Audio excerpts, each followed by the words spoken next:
आप जो periodic table देखे हैं उस पीरियोडिक टेबल में आपको किस हिसाब से तत्वों की सजावट मिली, किस हिसाब से मिला है? देखिए ध्यान से, आप देखिए इधर देखें, एक पीरियोडिक टेबल आप पढ़ते तो आपको क्या मिलता है? पीरियोडिक टेबल को कैसे आप पढ़ते हैं?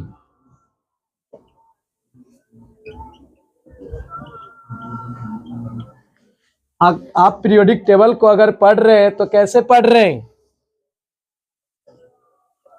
टॉप टू बॉटम और लेफ्ट टू राइट।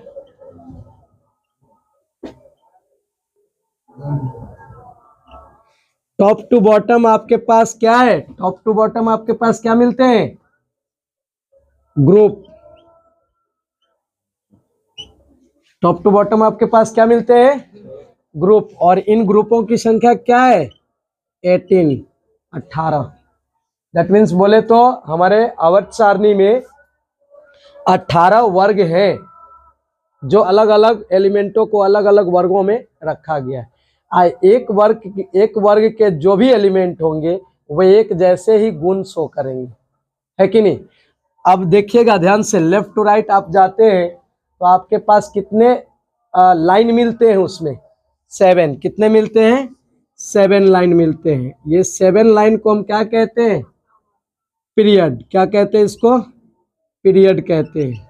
अब कारण क्या है कि पीरियड कहते हैं इसको? अब देखिए, इन पीरियड को हम लेफ्ट टू राइट में ही पढ़ते हैं। अब ये आपका कितना पीरियड है आपके पास? 7। कितने पीरियड है? 7। इन्हीं 7 पीरियड में ही आपका कौन कौन है? एस, पी, डी और एफ। ये सब आपका इन 7 में ही है, ठीक है, ध्यान रखिएगा। अब कह रहा है कि अब S, P, D, F 7 period में है। कितने पीरियड है? 7। और एस, पी, डी, एफ 18 वर्ग में ही है, मतलब 18 ग्रुप में ही है। आवर्तों के रूप में इसको हम सजाएंगे। किसको? एस, पी, डी, एफ को। चलिए हम पढ़ रहे हैं क्या? Electronic configuration. क्या पढ़ रहे हैं?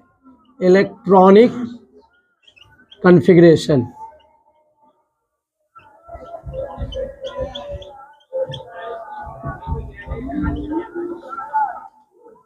इलेक्ट्रॉनिक कॉन्फ़िगरेशन में आप सबसे पहले ये चीज ध्यान रखिएगा कि हम इलेक्ट्रॉनिक कॉन्फ़िगरेशन में पहले एस, पी, डी, एफ को सजाएंगे कैसे। एस, पी, डी, एफ पर ही ना आप इलेक्ट्रॉनिक कॉन्फ़िगरेशन बनाते हैं।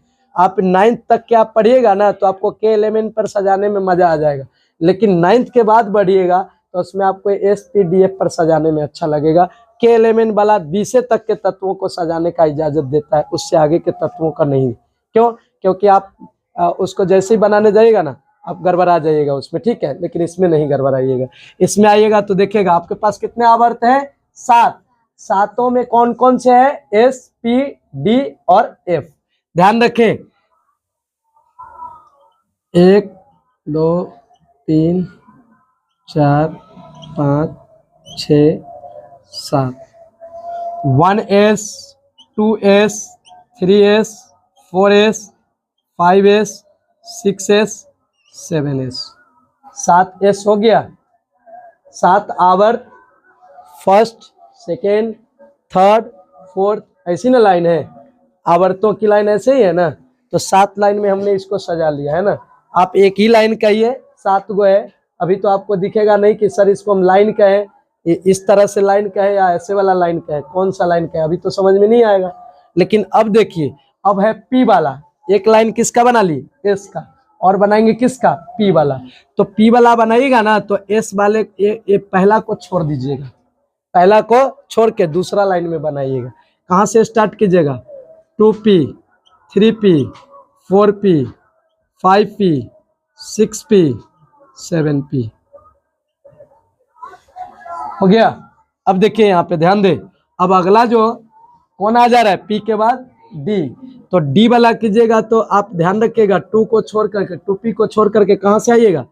3d, 4d, 5d, 6d, 7d। हो गया। इस तरीके से सजाइएगा, अभी जो भी समझिएगा वो आपको हमेशा याद रहेगा। कारण है कि आपका उम्र बढ़ा, दिमाग बढ़ा।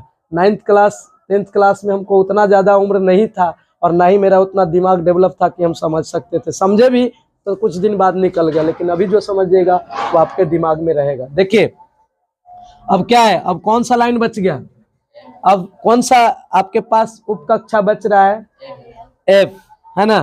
तो इसको छोड़ के आगे बढ़िएगा, 4F 5F 6F 7F। ध्यान रखिएगा सर।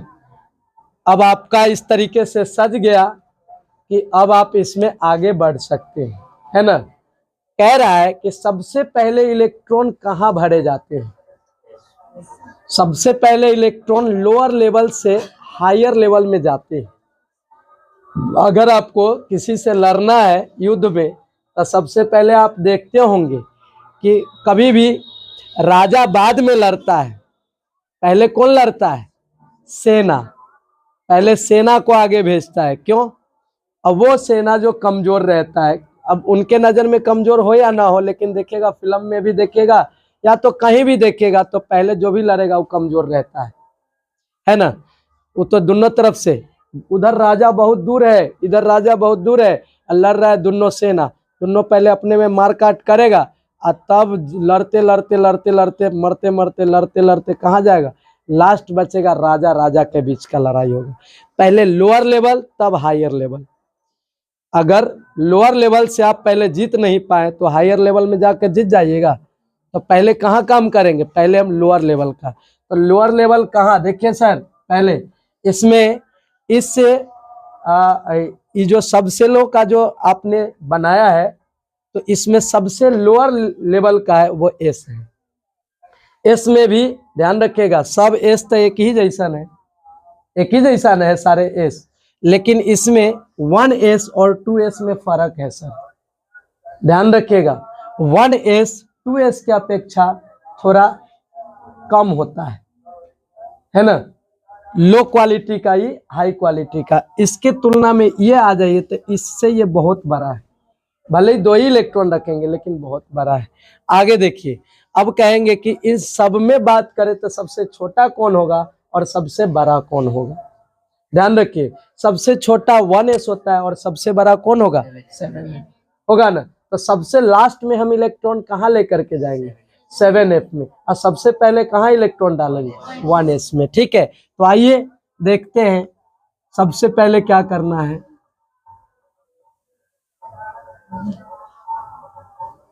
इस तरीके से पहले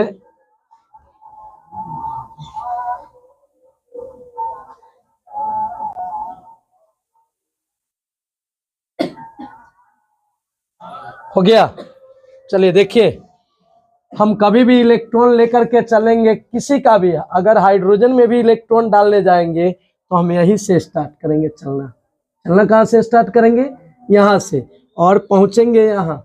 इलेक्ट्रॉन देखेंगे एडजस्ट हुआ तो ठीक है, अगर नहीं हुआ तो आगे भी बढ़ेंगे। ठीक है, मतलब इलेक्ट्रॉन जितना इसमें रहता है उतना रखने के बाद अगर बच जाता है तो हम कहाँ चलेंगे, आगे बढ़ेंगे।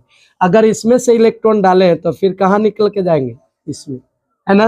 और ध्यान रखें सब में इसी प्रकार से बना लेना है।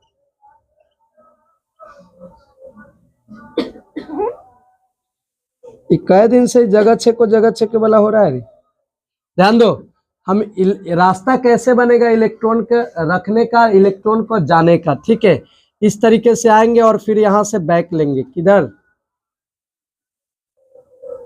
और कभी भी इलेक्ट्रॉन कहां से, पीछे से।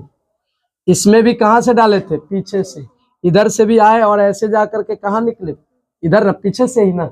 इसमें देखें, फिर इधर से निकलेंगे, कहां जाएंगे, इसके पीछे। इलेक्ट्रॉन डायरेक्ट आपको कैसे डालना है, पीछे से।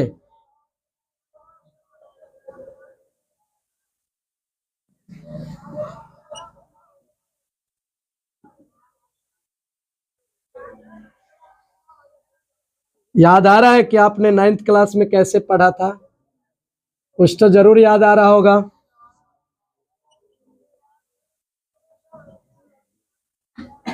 टेंथ में इसका चर्चा कहीं नहीं है बुआरे। हम लोग पढ़ा देते हैं तो जबरदस्ती, क्योंकि बहुत लोगों को नॉलेज में नहीं रहता है, इसीलिए पढ़ाना पड़ता है। ठीक है,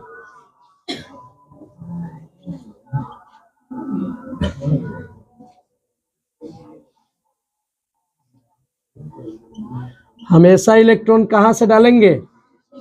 पीछे से। ये वही है जो एक राजा का मुर्गी था, ठीक है, बड़ा बदमाश मुर्गी था, बहुत बदमाश। जब भी उसको रख दिया जाता था कहीं भी, वो पीछे से निकल जाता था, हमेशा पीछे से ही निकलने का उसका, इतना बदमाश मुर्गी था। डाल दिया पिंजरा में, फिर पीछे से इतना बदमाशी करता था कि एक दिन उसने क्या किया, काट करके मसाला उसाला फेंट करके मिला करके खा गया, फिर कल होकर के पीछे से निकल गया। ऐसा ही हुआ है इसके साथ भी। ठीक है, चलिए देखिए क्या हुआ। अब आपको क्या करना है, चलिए सर हमने सजा दिया, हमने आपको 1s2s मतलब सब सेलों को सजा दिया इस तरीके से कि अब आप इलेक्ट्रॉन डाल सकते हैं। कैसे इलेक्ट्रॉन डालेंगे आइए देखते हैं। किसी का भी इलेक्ट्रॉनिक कॉन्फ़िगरेशन लिखने को आप बोल सकते हैं कि सर हमको इसका लिख करके दिखाइए, अन्यथा हम सीरियल से दिखाएंगे, है कि नहीं। पूजा पहले इधर देख। ठीक है, देखिए क्या है मेरे पास। अब लेते हैं, शुरू करते हैं हम हाइड्रोजन से। हाइड्रोजन से कहते हैं, हाइड्रोजन में हमने आपको बता चुका है, कोई भी परमाणु हो, कोई भी परमाणु हो, जितना इलेक्ट्रॉन उतना ही प्रोटॉन। याद रख लीजिएगा सर, कभी भी परमाणु संख्या जो होता है वो प्रोटॉन की संख्या ही होता है। इलेक्ट्रॉन तो क्या करते हैं, आप निकाल भी देते हैं, तो क्या परमाणु संख्या घट जाता है? नहीं। प्रोटॉन इलेक्ट्रॉन के ले, किसी परमाणु को इलेक्ट्रॉन चाहिए तो इसमें इलेक्ट्रॉन ऐड करा देने से क्या उसमें परमाणु संख्या बढ़ जाएगा? नहीं, परमाणु संख्या में कोई परिवर्तन नहीं होता है, ना ही उसके तत्वों में उसके कक्षाओं में प्रोटॉनों की कमी होती है ना। किसी भी परमाणु के पास जितना प्रोटॉन था उतना ही प्रोटॉन रहेगा। इलेक्ट्रॉन ना बाहरी कक्षा में घूम रहा है, तो जो बाहरी कक्षा में घूमेगा उसको ना कोई छेड़छाड़ करेगा। अब जो घर में सेफ है तो प्रोटॉन कहाँ है? नाभिक में। तो नाभिक में उसको कौन छेड़छाड़ करने जाएगा यार, इतना बड़का कक्षा है राउंड राउंड, उसको तोड़ ही के ना कोई जाएगा उससे मिलने। अब उसको तोड़ने से पहले उसकी सारे एनर्जी खत्म हो गए तोड़ने वाले को, तो नाभिक में जा पाएगा? तो नाभिक में जाने से पहले उसको बहुत दिन तपस्या करना होगा, तब प्रोटॉन पे अटैक करेगा, है कि नहीं। लेकिन प्रोटॉन पे आज तक कोई अटैक किया ही नहीं। तो प्रोटॉन का है नाभिक में, और जो प्रोटॉन होता है वही हमारा परमाणु संख्या होता है। तब ना आप कहते हैं कि जितना इलेक्ट्रॉन उतना ही, जितना परमाणु संख्या उतना ही इलेक्ट्रॉन की संख्या। तो आप वहां पे ना जाइएगा कि हो सकता है कि प्रोटॉन की संख्या, इलेक्ट्रॉनों की संख्या को तो कहीं परमाणु संख्या नहीं कहा जाता है। नहीं सर, एक्चुअल वे में प्रोटॉन की संख्या परमाणु संख्या होता है। तो हम कह दिए थे कि इलेक्ट्रॉन की संख्या प्रोटॉन की संख्या के बराबर होता है, तो आप इलेक्ट्रॉन की संख्या के कहिए था या प्रोटॉन की संख्या को कहिए था, परमाणु संख्या तो उतना ही होगा, है कि नहीं। चलिए हाइड्रोजन, हाइड्रोजन की परमाणु संख्या 1। इसके पास कितने इलेक्ट्रॉन है? 1। हाइड्रोजन के पास कितने इलेक्ट्रॉन? 1। ध्यान रखिएगा एक चीज यहाँ पर कि ये मेरे पास क्या है? S। कौन सा लाइन है? S का। चाहे वो 7s में भी चला जाए ना, अपने को क्या करना है, 2 ही इलेक्ट्रॉन रखना है, इससे ज्यादा नहीं। इसमें कितने इलेक्ट्रॉन होते हैं अधिक से अधिक? इसमें P में 6 और D में 10 और F में 14 इलेक्ट्रॉन। सर याद रखिएगा, ये जो हमने एक लिमिटेशन बनाया है वो लिमिटेशन किसके लिए? अधिक से अधिक। कम आप इलेक्ट्रॉन रख सकते हैं, ज्यादा नहीं। किससे? 2 से, 6 से, 10 से, 14 से। आप जान रहे हैं ना, कल के डेट में आपको मैंने ऑर्बिटल बना करके बता दिया था कि इसमें कारण क्या है कि इतना ही इलेक्ट्रॉन है कि नहीं। चलिए ध्यान दे क्या कह रहा है। आपके पास 1s है, हाइड्रोजन का इलेक्ट्रॉनिक कॉन्फ़िगरेशन लिखने गया, इसके पास इलेक्ट्रॉन कितने मिल रहे हैं? 1। आइए चलते हैं 1 इलेक्ट्रॉन लेकर के। या तो 1 इलेक्ट्रॉन चला अपने रास्ते से, इसको रास्ते में मिला कौन? 1s मिला। इसमें कितने इलेक्ट्रॉन रख सकते हैं? 2। लेकिन आपके पास इलेक्ट्रॉन कितना है?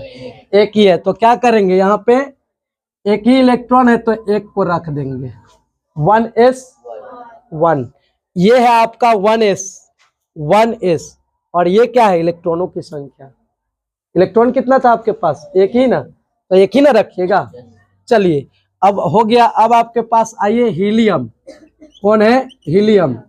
हीलियम की परमाणु संख्या 2, तो इलेक्ट्रॉन की संख्या 2। इलेक्ट्रॉन की संख्या कितना? 2। तो ध्यान रखिएगा, अब मेरे पास क्या है? 2 इलेक्ट्रॉन है। दोनों इलेक्ट्रॉन चला, दोनों इलेक्ट्रॉन चला यहां से जब चला तो मिला रास्ता में कौन? 1s। इसमें इलेक्ट्रॉन कितना रख सकते हैं? और 2 मेरे पास है ना। तो चलिए क्या हो गया? 1s2। सर हम आपको यहीं पर बताएंगे कि कोई भी तत्व अक्रिय गैसों के श्रेणी में कैसे आ जाता है, या कोई भी तत्व के बाहरी कक्षा में कितने इलेक्ट्रॉन होते हैं। समझ में आया? यहीं पे आपको स्पष्ट पता चल जाएगा। देखिए सर, आपके पास जितना इलेक्ट्रॉन रखने की क्षमता था उतना आपने रख लिया। अब इसमें कोई और तो है नहीं इस लाइन में जिसमें हम इलेक्ट्रॉन को रख सकते हैं। 1s वाला कंप्लीट हो गया। 2 इलेक्ट्रॉन रखना था, दोनों कंप्लीट कर दिया, है कि नहीं? अब तो मेरे पास ना इलेक्ट्रॉन है और ना ही मेरे पास आगे कोई जगह है जहां पे हम रख सकते हैं। इस लाइन में, इस वाले लाइन में है कोई नहीं ना, तो इसका कंप्लीट हो गया। सर हमने क्या बोला था आपको कि एक के बाप है 2, जिसका बेटा कौन कौन है? s और p। ये है ना, तो दोनों को ना पूरा करना होगा। लेकिन इसके पास तो एक बाप है एक, जिसका बेटा s है, एक के गो s है, तो जितना उसको चाहिए उतना मिल गया। तो अब कोई झगड़ा लड़ाई किसी से नहीं। तो अब देख लीजिए ध्यान से कि s वाले को 2 इलेक्ट्रॉन चाहिए, 2 पूरा हो गया और उसमें कोई भी और नहीं है, तो इसीलिए यहीं पे क्या होता है? पैक हो जाता है। और ये क्या हो जाता है? Noble gas. क्या हो जाता है? नोबल। समझ में आया? कोई दिक्कत? लेकिन ध्यान दीजिएगा सर, 1s वाले में अभी 1 इलेक्ट्रॉन और भरने वाले हैं जो आपके पास नहीं है। जब तक पूरा पूरा न भर जाए तब तक आप बाहरी कक्षा का इलेक्ट्रॉन जोड़ते रहिए। देखिए 1s1 2 इलेक्ट्रॉन चाहिए था, लेकिन है कितना? 1 ही इलेक्ट्रॉन है कि नहीं? यहाँ 2 इलेक्ट्रॉन शो करा रहा है ना, तो 2 इलेक्ट्रॉन चाहिए था, आपके पास 1 ही इलेक्ट्रॉन है। तो आप 1 इलेक्ट्रॉन क्या है? धोबी के गधा, न घर के न घाट के। वही कहानी हो जा रहा है ना, वही है ना। तो अभी इसके पास अगर 2 होता तो आगे काम नहीं करता, ये भी नोबल गैस बन सकता था, लेकिन नोबल गैस नहीं है। इसके बाहरी कक्षा में कितना इलेक्ट्रॉन? 1। और इसके बाहरी कक्षा में 0, क्योंकि पूरा हो गया, इसके बाहरी कक्षा में कोई इलेक्ट्रॉन नहीं है। यहाँ तक पैक हो गया। आगे और समझाएंगे तो वो भी पता चल जाएगा कि सही में यहीं पे 2 का हो गया, तो यहीं से संतुष्ट रहे कि आगे भी होना चाहिए था। आगे पर समझाएंगे तो समझ में आ जाएगा। आइए, आपके पास कौन है? लिथियम परमाणु संख्या 3, इलेक्ट्रॉन की संख्या क्या हो जाएगी? 3। तो आप अब चलिएगा, 3 इलेक्ट्रॉन है आपके पास। शुरू कहाँ से करेंगे? वहीं से जहां से हम चलना शुरू किए थे 1 के लिए, वहीं से सबके लिए चलेंगे, है कि नहीं? चलिए ध्यान दें, आपके पास कौन है? 1s। आप इसमें कितना इलेक्ट्रॉन रख सकते हैं? 2। आपके पास है कितना? 3। तो 2 इलेक्ट्रॉन तो हम एडजस्ट करा दिए, बचा 1 और। तो अब तो इसमें नहीं रख सकते हैं, फुल हो गया। अब कहाँ बढ़ेंगे? देखिए सर, ऐसे आइएगा, ऐसे जाकर के कहाँ से? पीछे से। कौन मिल रहा है? 2s। आपके पास इलेक्ट्रॉन कितना है? 1। सर 1 वाला लाइन में और कोई था? 1p था? नहीं था। 1 वाला लाइन में s को 2 इलेक्ट्रॉन चाहिए, 2 पूरा हो गया। s को 2 इलेक्ट्रॉन चाहिए था, 2 पूरा हो गया। और 2 वाला लाइन में देखिए तो 2s और 2p है, 2s भी है और 2p भी है ना। तो ध्यान रखिएगा इस चीज का कि 2s और 2p में दोनों भर जाए तब बाहरी कक्षा का इलेक्ट्रॉन नहीं होगा, अन्यथा कोई भी आधा अधूरा है, एक s वाला आधा अधूरा रहे तो चाहे p वाला आधा अधूरा रहे, दोनों को जोड़ के हम क्या करेंगे? बाहरी कक्षा का इलेक्ट्रॉन दर्शाएंगे। आइए देखते हैं, मेरे पास 3 इलेक्ट्रॉन था, 2 हमने इसमें रख दिया, बचा सो किसमें गया? 2s में। तो 2s वाला और 2p वाला तो इस लाइन में देखे तो 0 हो जाएगा। इस लाइन में 2s है तो 2p नहीं ले लेंगे, है कि नहीं? लेकिन 2p क्या है? 0 है। 2p क्या है? तो बाहरी कक्षा में इलेक्ट्रॉन कितना हो जाएगा? 1। अब आपके पास कौन है? बेरिलियम। क्या नंबर पर? 4 नंबर पर। तो 4 इलेक्ट्रॉन है अब मेरे पास, चारों इलेक्ट्रॉन को लेकर के चलेंगे, यहीं से चलेगा सब। क्या करेंगे, ये मिला रास्ते में 1s, कौन मिला 1s, तो क्या करेंगे 1s को कितना इलेक्ट्रॉन दे देंगे, 2। 4 आदमी जा रहे थे, रास्ते में मिला एगो स्प्लेंडर एस पर एक तो पहले से वो आ ही रहा है, उसको काउंटिंग नहीं लेना है। आप आदमी कितने जा रहे थे, 4, तो कहते भाई रुका रुका रुका रुका, तनी आगे जाए छकी, तनी दूगो के बैठे ले जाना, तो वही बेचारा अच्छा से बैठा लिया उस पर, कहा चलो ठीक है। तो बचा कितना, दूगो को तो बैठा के निकल लिया ना, बचा क्या गो आपके पास 2। तो अब 1s वाला तो फुल हो गया दूगो से, अब बढ़ेंगे तो कौन मिलेगा, 2s मिलेगा। आपके पास आदमी कितने हैं, 2s2, दोनों 4 को पूरा कर लिया। आगे ध्यान दीजिए, ये तो 1s में कोई और नहीं है, 1p नहीं ना है, तो वहां पे पैक कर देंगे। 1s के बाद 1p होता है तो छोड़ देते, लेकिन 1s के बाद कुछ है नहीं, तो 1s को पैक कर देंगे, हो गया। अब यहाँ देखिए 2s में 2p भी है, 2p आपके पास क्या है 0, तो इसमें बाहरी कक्षा में 2, ध्यान रखिएगा, और इसमें कितना 2, तो हमको बाहरी कक्षा का खाली लिखे ना, अंदर की कक्षा का लिखने की क्या जरूरत है कि नहीं। 2 एक तो पूरा कर लिया, बचा कितना बाहर में 2, क्योंकि दोनों को जो रहे 2 एस का और पी का, तो कितना आ रहा है 2। अब देखिए बाहरी कक्षा में जितना इलेक्ट्रॉन होता है वही उसका प्लस चार्ज होता है, याद रख लीजिएगा। एक और चीज, जितना बाहरी कक्षा का इलेक्ट्रॉन होता है, ये चीज दिमाग में रखिएगा कि जितना बाहरी कक्षा में इलेक्ट्रॉन रहेगा उतना ही उसका प्लस चार्ज होगा, और अष्टक पूरा करने के लिए जितना किसी से लिया है वो माइनस चार्ज हो जाएगा, वो माइनस चार्ज हो जाएगा ना। चलिए अब यहाँ पे हम क्यों कह रहे हैं कि +2, क्योंकि यहाँ पे +2 लगाएंगे, क्यों, क्योंकि 2 इलेक्ट्रॉन है, दोनों निकाल सकता है। अब +5 भी आप लगा सकते हैं, +7 भी आप लगा सकते हैं, लेकिन आपका शर्त के अनुसार क्या होता है, +7 वैल्यूएबल नहीं है, -1 वैल्यूएबल है। क्यों, क्योंकि उसके पास 7 हुआ, एक का ना कमी, अब किसी को 7 को तो देगा नहीं, लेकिन नियम के अनुसार हम +7 लिख दिए, है कि नहीं। अब देखिए बोरॉन की बात करते हैं, बोरॉन का परमाणु संख्या 5, इलेक्ट्रॉन की संख्या 5, तो आप फिर से चलिए, कौन मिल रहा है रास्ते में 1s, 5 इलेक्ट्रॉन थे, 1s में 2 डाल दिया, बचा कौन, इसमें आएंगे तो रास्ते में कौन मिल रहा है 2s मिल रहा है, रास्ते में कौन मिल रहा है 2s, इसमें कै गो इलेक्ट्रॉन डालेंगे 2 गो। अच्छा एक बात बताओ, दोनों में डालने के बाद भी एगो इलेक्ट्रॉन बच गया मेरे पास, वो हम कहाँ जाएंगे, फिर इधर से आएंगे, अब पीछे से 2p में 2p1। देखिए सर बाहरी कक्षा में कितना इलेक्ट्रॉन 3, 2 और 1, उससे पहले 2 और 0 जोड़ रहे थे ना, लेकिन अब क्या जोड़ना होगा 2 और 1 3। बाहरी कक्षा में कितना इलेक्ट्रॉन, बाहरी कक्षा में 3 इलेक्ट्रॉन, तब प्लस चार्ज कितना 3, माइनस अभी इस पे नहीं आएगा। अब कौन आ रहा है, कार्बन 6 नंबर पर है ना, इलेक्ट्रॉन की संख्या 6, सजाइए ना, 1s 2s 2p, 2 2 4 3 7 हो जाएगा। वही चीज तो है, क्या हो जाएगा इसमें 2 2, अभी अष्टक जब तक पूरा नहीं कर लेगा बाहरी कक्षा का इलेक्ट्रॉन, अष्टक का क्या मतलब, इधर से इधर हमको 8 गो इलेक्ट्रॉन होना चाहिए, आया समझ में, कोई दिक्कत नहीं ना, इसको नोट कर लीजिए।